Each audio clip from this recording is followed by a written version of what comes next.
सुप्रभातम। सभी लोग good morning बोलते हैं, हम लोग सुप्रभातम बोलेंगे। ठीक है, आज अपन लोग जो है तो ग्रामर पोर्शन में आर्टिकल के बारे में पढ़ते हैं। कितने लोग आर्टिकल का नाम सुने? सभी लोग नाम सुने होंगे, है ना। आर्टिकल की कई मीनिंग होती है।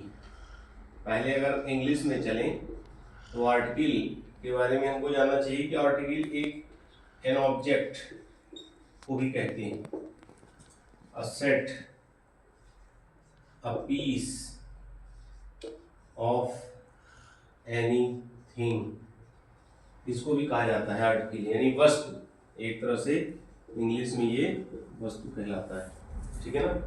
दूसरा आर्टिकल क्या होता है? दूसरा आर्टिकल होता है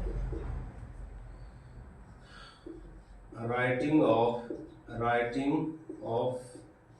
एनीथिंग इन न्यूज़पेपर। जब आप लोग 8-9 का पेपर दोगे तो उसमें कभी कभी लिखने को आ जाता है कि right an article about this, ठीक है ना। यानी इस चीज के बारे में एक आर्टिकल लिखिए, यानी एक ऑब्जेक्ट इतना एक पैराग्राफ के रूप में लिखना, वो भी आर्टिकल कहलाता है। तो ये तो हो गई कि मीनिंग इसकी क्या होती है। तो आर्टिकल की मीनिंग वस्तु होती है, आर्टिकल एक लेख होता है, writing of anything in newspaper. लेकिन यहाँ पर जो हम लोग आर्टिकल पढ़ रहे हैं वो ग्रामर वाला पढ़ रहे हैं, ग्रामर वाला।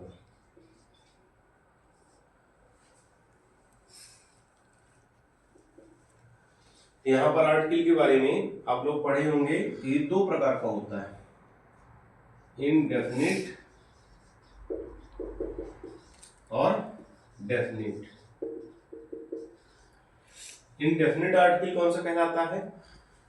ए और एन, इसको कहते हैं इनडेफिनिट आर्टिकल। और ये है आपका डेफिनिट आर्टिकल, यानी अनिश्चित और निश्चित, ठीक है।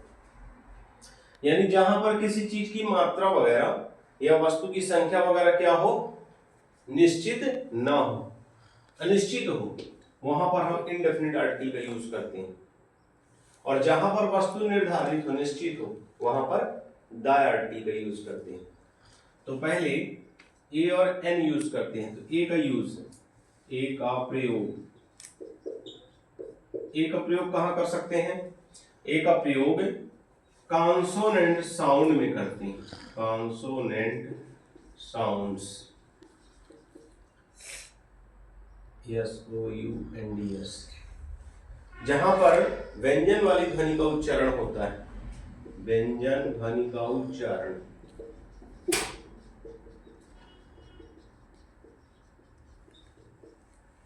ठीक, जैसे बॉय, गर्ल, फिर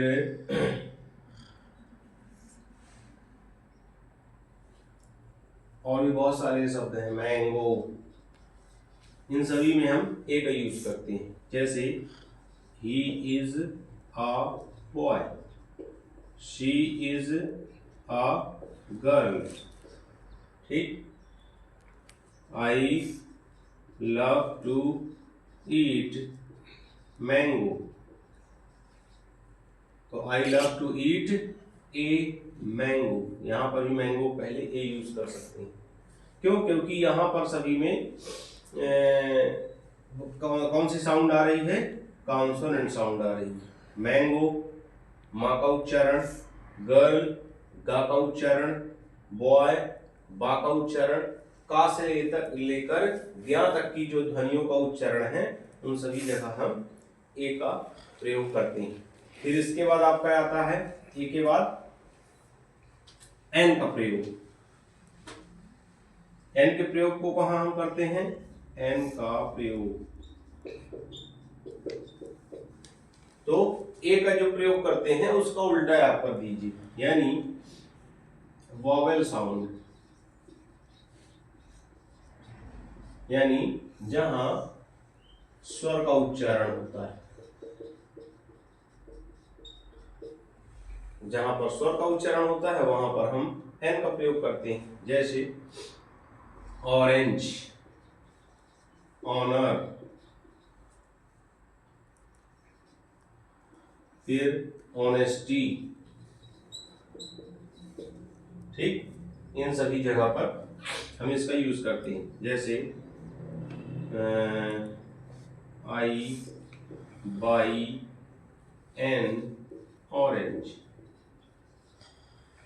ऐसे कोई भी सेंटेंस के रूप में अगर देखेंगे तो यहाँ पर इसको देखेंगे, ऑरेंज, आ का उच्चारण आ रहा है इसलिए यहाँ पर एन का प्रयोग करते हैं।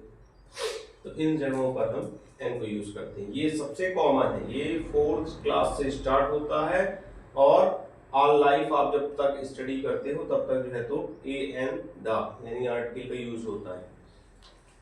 फिर इसके बाद डेफिनेट आर्टिकल, तो ये एक तरह से इनडेफिनेट आर्टिकल कहलाते हैं, ए और एन।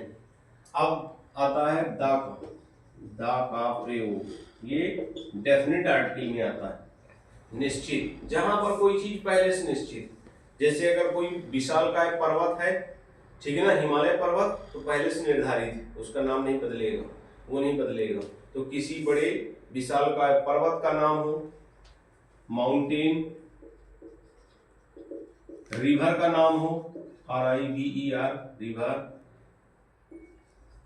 किसी कंट्री का नाम हो, हॉली बुक्स का नाम हो, हॉली बुक्स मीन्स जैसे रामायण, महाभारत, पुराण, बाइबिल, इस तरह की जो बुक हो उनके नाम में हो तो इनमें यूज किया जाता है। दूसरा, सुपरलेटिव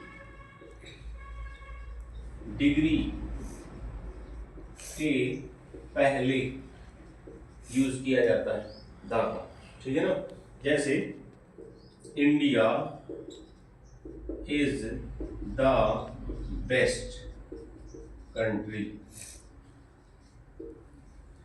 तो यहां पर देखिए तो बेस्ट क्या है, good, better, best, superlative degree, उसके पहले द का यूज हो रहा है यहां पर।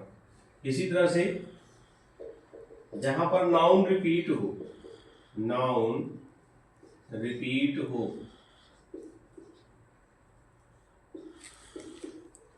वह उसे हम पहले से जानते हो, तो वहां पर भी जो है तो द का प्रयोग किया जाता है। जैसे Ram is a good boy, फिर he is the best student also. यहां पर आप देखिए तो पहले यूज हुआ है सेंटेंस में क्या, Ram is a good boy, Ram एक अच्छा लड़का है, ठीक है ना। फिर इसी राम के बारे में सेकंड सेंटेंस को यूज हो रहा है, ठीक है ना। तो यहां पर ही के प्लेस पर हम ये, क्योंकि प्रोनाउन है, तो अगर यहां पर हम राम ही फिर से कर दें तो Ram is a good boy और Ram is the best student also. तो वही राम आपका बेस्ट स्टूडेंट है, जो राम अच्छा लड़का है, तो उसी राम के बारे में, यानी हम उसके बारे में जानते हैं जब पहला सेंटेंस आ गया।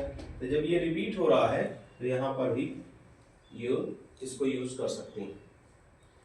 तो यहाँ पर नाउन रिपीट हो, वहां पर फिर सुपरलेटिव डिग्री के पहले, और किसी भी प्रकार की mountain, river, country, holy books, इन सभी चीजों के लिए कंट्रीज, जैसे USA, united state of America, तो द यूज किया जाता है, the united state of America. तो जो बड़े देश हैं उनके नाम के पहले भी द का प्रयोग किया जाता है। तो कुछ वर्ड्स और भी हैं जिसमें कंफ्यूजन होता है, ठीक है ना, कि इसमें हम क्या यूज करें, उनको ध्यान देना है। जैसे UNIVERSITY,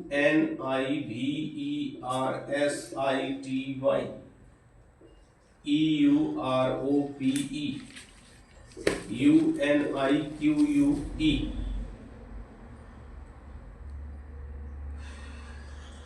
SOUR, इनमें कंफ्यूजन हुआ करता है किसका यूज करेंगे। क्यों? क्योंकि बच्चे क्या करते हैं, इसके प्रोनाउंसिएशन में चले जाते हैं, प्रोनाउंसिएशन साउंड में नहीं जाते, यानी इसके लेटर में नहीं जाना है कि यहाँ पर यू है, ई है, यू है, तो ये तीनों वॉवेल हैं, तो वॉवेल वाले में हम किसका यूज कर दें, एन का यूज कर दें, तो ऐसा नहीं होगा। इनमें ये ध्यान देना है कि इनकी साउंड यूनिवर्सिटी या से स्टार्ट हो रही है, यूनिवर्सिटी, फिर यूरोप, यहां पर यूनिक, और यहां आवर। तो इन सभी में देखिए तो या का उच्चारण हो रहा है, जो का से ज्ञा तक के साउंड में आता है, इसलिए इनमें क्या यूज होगा, ए का प्रयोग होगा, ए का प्रयोग। और आवर में किसका यूज हो रहा है, आ का, जो आ से आहा तक आता है, तो इसके उच्चारण में किसका यूज होगा, एन का, एन का प्रयोग होता है।